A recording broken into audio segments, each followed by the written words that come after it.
Just 16 days to go until the Congressional Super Committee is supposed to deliver a plan to slash the deficit. Are they making any progress? Our chief Washington correspondent Peter Cook is on the Hill with a key member of that panel. Peter? And the member of that panel is Maryland Congressman Chris Van Hollen, Democrat on the Budget Committee and a member of the Super Committee. Thanks as always for the time. I appreciate it. Where do we stand right now, 16 days out? Well, everybody's working very hard to try and get the job done. I think everyone is very conscious of the deadline. Clock is ticking. We've got ways to go before we're able to reach an agreement. We're working toward that. And again, the jury's still out.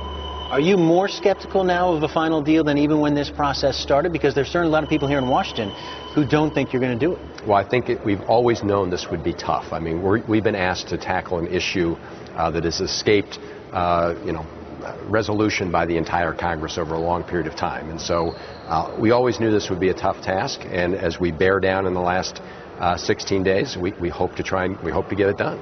Right now, what is the sticking point if you can? I know you're not going to get into the specific negotiations, but is it still a question of tax increases? You all want them and Republicans don't?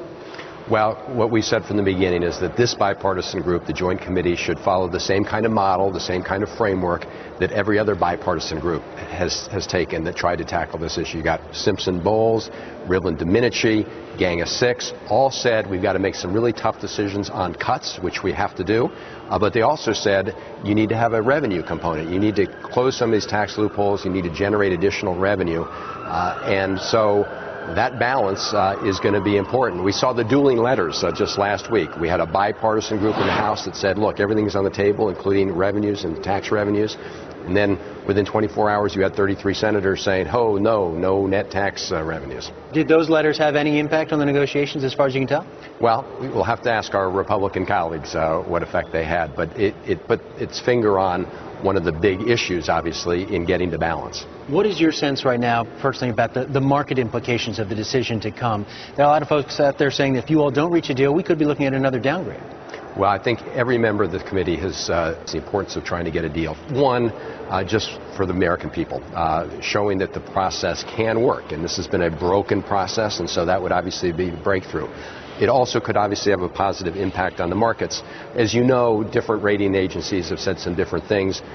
Recently, Moody's said that if we didn't get to the $1.2 trillion, because the sequester would also get $1.2 trillion, it may not get a downgrade. But putting all that aside, whether there is or isn't, and obviously we want to get something done, both for the markets, more importantly for the American people and the economy as a whole.